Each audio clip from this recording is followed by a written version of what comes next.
weeks out on the middle. Big week, week 2 in the NFL. We're going to just go through what we thought were the 6 biggest games, 2 by 2 by 2. The first segment here, we're going to hit Giants, Colts, and Vikings, Dolphins. The Sunday night game between the Giants, Colts, it was just a complete slaughter. Yeah. There's just no two ways about it. The Giants were overmatched and over their heads the entire game. Peyton basically just whooping up on little brother. Because of 3 players on the Colts, the Giants were done. Peyton Manning, Robert Mathis, and Dwight Freeney. The game was completely controlled by those 3 guys. And I mean, how fast were Mathis and Freeney off the edge? I mean, it was like they did something. Then they do like they timed them. Was a 2.4, 2.5, 2.6, like less than 3 seconds to get the ball out of their hands. I mean, that's ridiculous. The guys are just beating them up on the offensive line. And their timing, they were just hitting the snap. Like I've never seen probably the most impressive pass rush I've seen in a game since. I don't know if it was an impressive pass rush game, but since the game when Umenyiora sacked McNabb 6 times against the Eagles and back in 07, I think that was.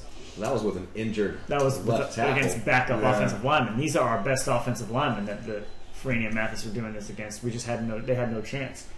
I mean, you can't do anything though. You can't. I mean, put an extra H-back back there, put a tight end in and chip. You have to start accounting for them. You can't just let them just come in free. One-on-one off the edge. There's no doubt that Mathis and Freeney coming one-on-one from the edge, one of them's going to get to you. Well, I mean, what I noticed is when they actually had a fullback and they dropped him back into pass protection, they had him trying to chip those blocks. Like Mathis and Freeney were so quick off the outsides that they had to step up because the guards were still getting pushed. I mean, they were still pushing back the offensive line of the Giants. So, I mean, you're having the pressure coming from the outside. There's nowhere for even Manning to step up into.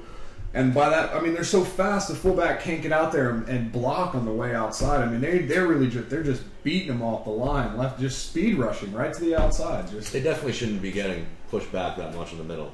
No. This is the strategy that the Giants took. Obviously, we needed to double-team Freeney. Obviously, we needed to double-team Robert Mathis. We can't double-team both of them. No. So what we're going to do is not double-team either one of them.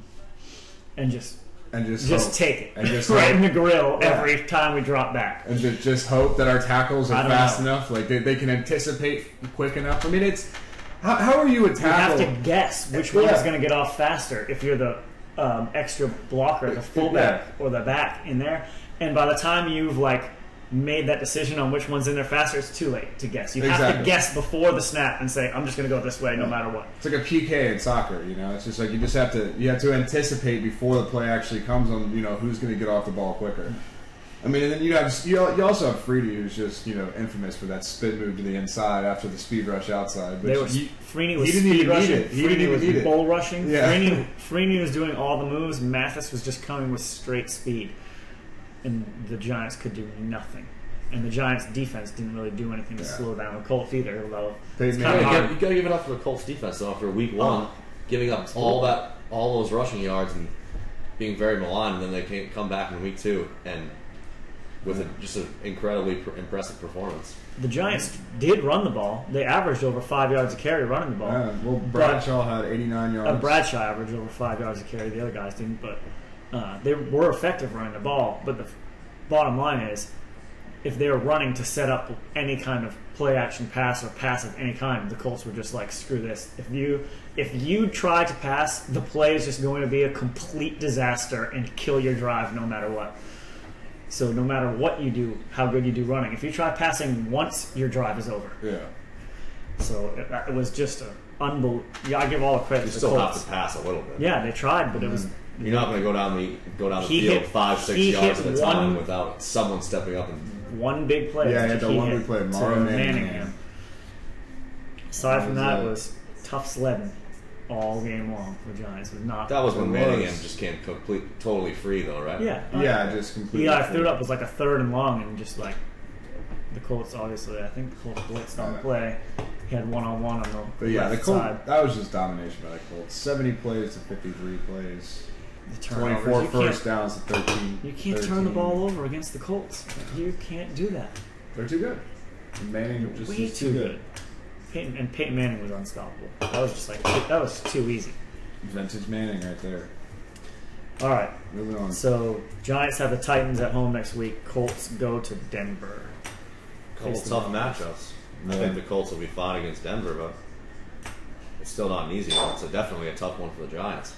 Oh yeah, absolutely. I think both teams are in for a tough week. Yeah. That being said, I think the Giants can rebound. Oh yeah, they definitely can rebound. And they need after watching Ben Shine last week. But it's a big game for both teams. It's a big game for both teams, Giants and Titans. Yes, it is a big game for both teams. But that's all next week. We got to move on to Miami and Minnesota now. Miami. Tony picked them to win the AFC East. Don't look now. I've been high on Miami. I may be a little too high sometimes, but I picked him this week. This is one of my locks of the week. Brett Favre just looks horrible. The man looks old. I don't think it's so like much. I've never been able to say Brett Favre does not look like a teenager on the sidelines. He looks like a 42-year-old man playing in a 42-year-old body. One, he's not 100% healthy, for sure. Two, they're losing. Once they win a couple of games or get like but a good they're lead, losing because of him. You'll see that once. No, I disagree. 3 picks, 22 of 36, 3 picks. I'm sorry. Adrian Peterson rushes for 145 yards and a touchdown, and you don't beat Miami. The wide receiver play for Minnesota is absolutely atrocious right now. It's so bad without Sidney Rice in there. Asante Senko is their only guy who can catch the ball right now. Did you see that play Percy Harvin made?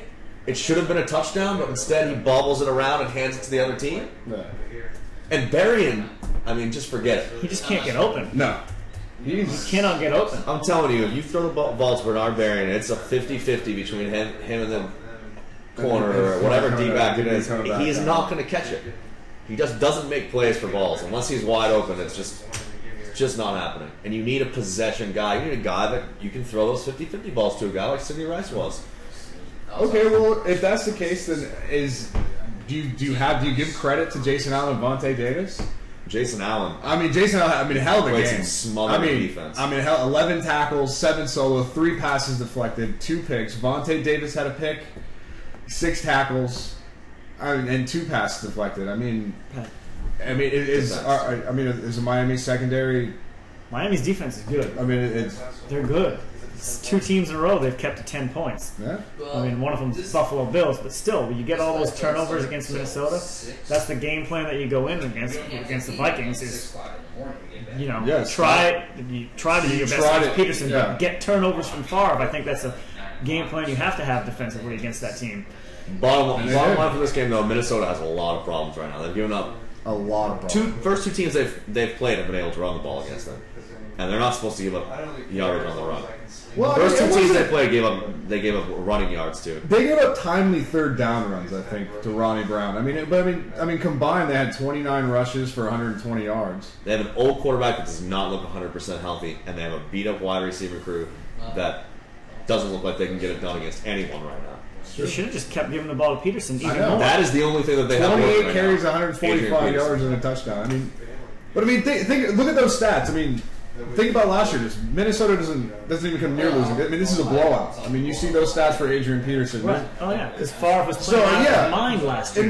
That's to me. I think it all boils down to Brett Favre. I think Minnesota's biggest problem is Brett Favre. Next week, Dolphins at home against the Jets, and the Vikings are at home against the Lions. Usually they are, but wow. The Vikings obviously a must win. Yeah, must win for the Vikings. And I think the Lions have a good chance. We'll see the points on that one. All right. That's it for those 2 games. All right. Giants and Vikings, tough weeks.